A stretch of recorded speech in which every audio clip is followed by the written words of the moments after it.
Novamente mais um vídeo.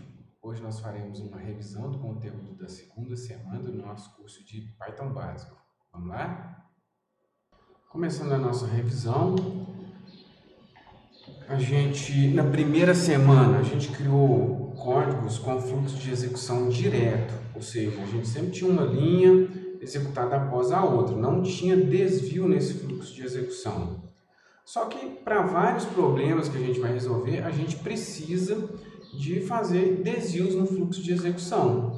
Para isso, a gente pode usar estruturas de decisão e estruturas de repetição. Primeiro, vamos ver as estruturas de decisão, também conhecidas como desvio condicionais ou estruturas condicionais. O que é uma estrutura de decisão? É um teste que eu faço e, se esse teste for verdadeiro, eu faço uma ação logo em seguida. Aqui nós temos um exemplo de estrutura de decisão simples, ou seja, eu pego a nota do aluno com o input, converto com float, verifico se essa nota é maior ou igual a 60 e escrevo a mensagem aprovado somente se essa nota for maior ou igual a 60. Uma observação importante é o cuidado com a indentação. Por quê? A minha instrução que vai ser realizada condicionalmente ao teste, ela tem que ficar edentada 4 espaços para a direita dentro do if. Esse aqui é o if que está fazendo o teste.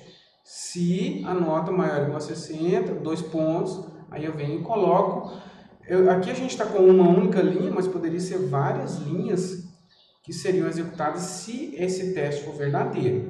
Observem que a última linha, a linha 4, o print boas férias, ele não está dentro do if, ele não está dentro da estrutura de decisão. Então, ele vai ser executado independentemente se o teste for verdadeiro ou falso. Aqui nós temos um exemplo de estrutura de decisão composta. Na estrutura de decisão simples, a gente só faz alguma coisa se o teste for verdadeiro. Na estrutura de decisão composta, eu tenho uma ação para quando o teste for verdadeiro e uma ação para quando o teste for falso. Então, novamente, eu pego a nota, testo. A minha nota é maior ou igual a 60? Sim, verdadeiro? Vou escrever aprovado. Se não, no meu else aqui, eu vou colocar uma ação que vai ser executada se o meu teste for falso. Então, se a nota não for maior ou igual a 60, eu vou escrever reprovado. E, novamente, aqui no final tem boas férias que não depende da estrutura de decisão. Agora, nós temos a seguinte situação. Se o aluno não for aprovado, ele vai para reavaliação, para recuperação, se ele tiver pelo menos 40 pontos. Então, o que a gente pode observar? Eu tenho primeiro o if, onde, se ele for aprovado, com nota maior de 60, eu coloco a mensagem aprovado.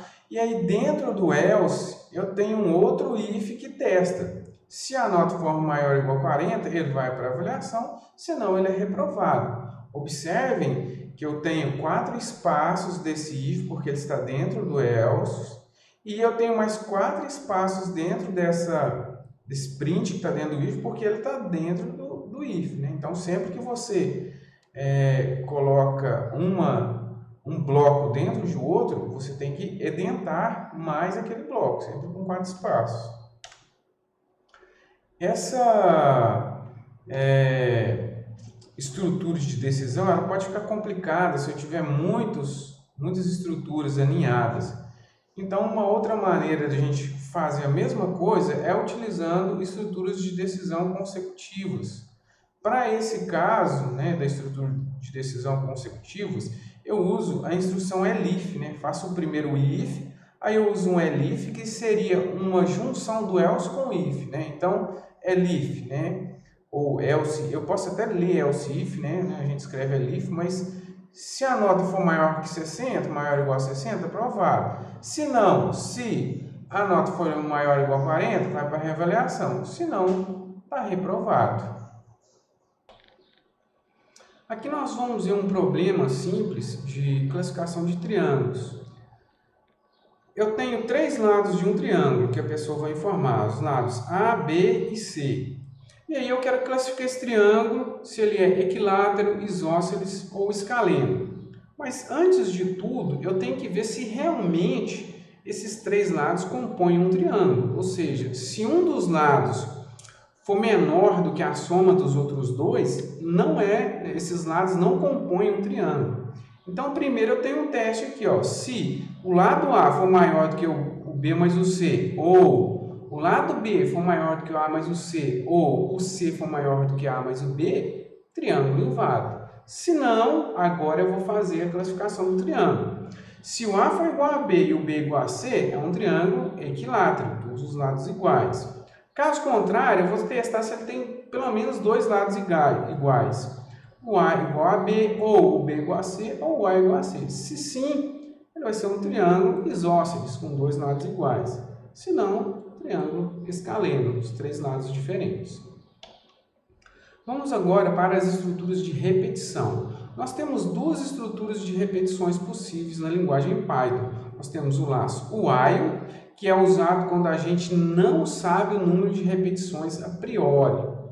As repetições ocorrem enquanto uma condição for verdadeira e é muito importante a gente garantir que essa condição de parada aconteça, porque senão o laço vai ficar executando indefinidamente. A gente diz que entrou em loop infinito ou um laço infinito. Outro laço de repetição que a gente tem é o for, que normalmente é usado quando a gente sabe de antemão quantas repetições eu tenho que fazer. O laço for percorre de forma automática os elementos de um intervalo de elementos. Ele percorre esses intervalos e vai fazendo as repetições para cada elemento que eu tenho naquele intervalo. Então aqui nós temos exemplos usando os laços de repetição. Primeiro temos um exemplo com o while, onde eu peço para o usuário informar um número e vou escrever na tela os números pares menores ou iguais a esse número informado. Então, eu não sei que número ele vai informar, então eu não sei quantos números pares eu preciso escrever. Então, a gente vai usar o while. Eu pego uma variável atual, que vai começar valendo zero, o primeiro número par que a gente tem, e a condição do meu while é o quê? Enquanto o atual for menor do que o n informado pelo usuário. Vou escrever esse número atual, começo escrevendo zero, somo mais 2 nele, então o próximo número é 2, escrevo 2, 4, 6 e assim por diante. Se o usuário informar 5, por exemplo, quando eu somar mais 2 no 4 e chegar no 6, o atual não é menor mais do que o n informado. Então, eu paro a repetição e terei escrito apenas o 0, 2 e 4. Por outro lado, se eu tiver que somar 10 números digitados pelo usuário, eu sei que são 10 números. Então, eu vou usar o laço de repetição for. Eu tenho uma soma que começa valendo 0. Eu tenho meu laço de repetição for count in range. Essa função range retorna para mim um intervalo de números. Como eu passei o 10 para ela, ela vai me retornar um intervalo com 10 números. Isso faz com que o laço for tenha 10 repetições. Eu vou pegando cada um desses 10 números, somo, né, e no final mostro o resultado dessa soma. Interrupção de laço. Em determinadas situações, eu preciso interromper o laço de repetição e para isso a gente usa a instrução break. Esse aqui é um exemplo interessante onde eu vou somar uma quantidade indeterminada de números. Então, eu não sei quantas repetições eu preciso fazer e eu não tenho uma condição de parada antes de pegar o primeiro número, porque eu vou pegar somente quando vou parar quando a pessoa digitar 0. Então, o meu laço de repetição é um while true. A gente tem que tomar cuidado com esse laço, mas se tiver um break dentro dele, ele vai parar em algum momento, se eu atingir esse break, né? Porque se eu tiver o while true enquanto verdadeiro, ele vai repetir indefinidamente. Mas vamos ver o que acontece. Eu pego um número, testo se esse número é igual a 0, se sim, eu dou um break e termino o laço de repetição. Se não for, eu vou somar o número. Somando, no final, né, quando o usuário digitar 0 que eu der o break, ele sai do laço de repetição e imprime a soma na tela. Outra instrução que a gente tem para trabalhar com laços é o contínuo. O que o contínuo faz? Ele pula todas as instruções que eu tiver dentro da repetição e vai para a próxima repetição. Então, imagine que a gente vai somar uma quantidade indeterminada de números, mas a gente não vai somar números negativos. Então, o que eu faço? Pego o número com o usuário, se o número for menor do que zero, contínuo. Ele vai de novo e já pede outro número, não faz mais nada que tem aqui para baixo. Se for zero, eu dou break e paro, né? Se não for negativo nem zero, eu somo um número e vou para a próxima repetição. E no final, a gente mostra a soma dos números.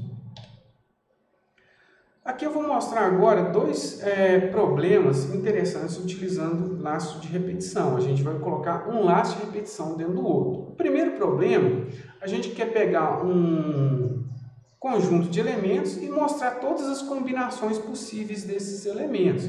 Então, se eu tenho três elementos, por exemplo, 1, 2 e 3, eu vou imprimir na tela a combinação 1 com 1, 1 com 2, 1 com 3. Depois eu vou para o 2 com 1, 2 com 2, 2 com 3 e assim por diante.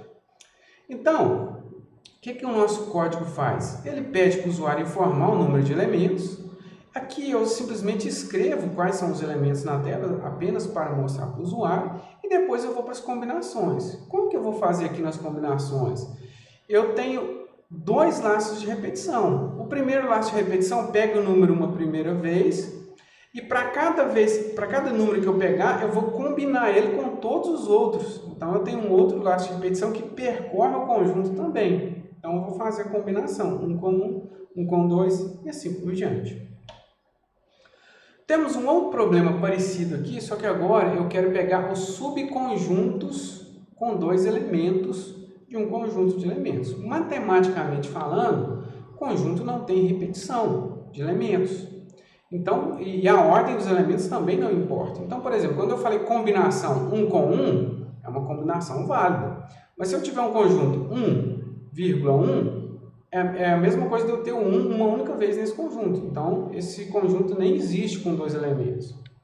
Como que a gente vai fazer então? Eu não posso combinar um elemento com ele mesmo, para me fazer conjunto, nem combinar com elementos que já foram combinados. Por exemplo, eu tenho um conjunto 1, 2. Se eu tiver o conjunto 2, 1, é a mesma coisa, porque a ordem dos elementos não importa. Então, o que eu faço aqui? Eu tenho um laço de repetição normal primeiro, que vai percorrer todo mundo, né? Observe que aqui eu estou usando range diferente, eu estou indo do 1 até o n mais 1, porque ele gera os números para mim, se eu colocar somente 10, como a gente colocou lá em cima, ele vai começar do 0 até o 9. Como eu quero de 1, se o usuário for colocar um número 10 elementos, eu quero do 1 ao 10, então eu coloco o range 1, n mais 1. Ele sempre faz 1 a menos do que o último elemento. 10 mais 1, 11, como ele vai fazer 1 a menos, de 1 a 10.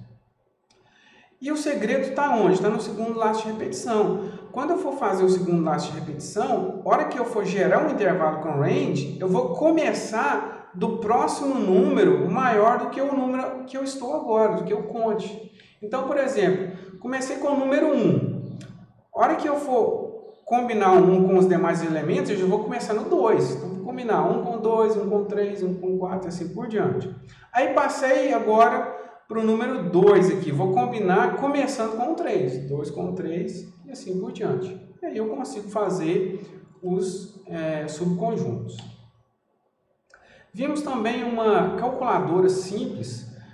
O detalhe dessa calculadora é que é uma calculadora que ela vai ser executada, o usuário vai poder fazer operações até que ele decida sair da calculadora. Então, a gente tem um laço while aqui, ó, que pega todo o código, basicamente. Eu dividi em 2 slides por causa do tamanho, né? Então, aqui eu tenho 11 linhas, aqui o restante. Isso aqui está tudo dentro de um laço de repetição while. Eu coloco uma informação na tela para o usuário das operações que ele pode fazer e se ele digitar essa, ele vai sair do sistema. Pega a resposta do usuário, se ele digitar essa, eu já saio com o break interrompendo esse laço de repetição. Se não, eu peço para ele informar 2 números, né? Eu já peguei a operação que ele digitou aqui, que está no meu RESP, e aí eu vejo, ó, se for o maisinho, eu somo os 2 números. Se for o menos, subtração, e assim por diante. No final, né, se ele digitar uma operação que não existe, eu vou falar que é uma operação inválida. E no final eu mostro a resposta para ele. Beleza, pessoal? Então essa foi a revisão da nossa segunda semana do nosso curso de Python básico. Novamente, fica a recomendação para vocês tentarem sempre resolver os exercícios, refazer os exercícios, revisar o conteúdo, fazer pesquisas complementares para que vocês fixem bem esse conteúdo. E a gente se encontra na próxima aula. Bons estudos para vocês!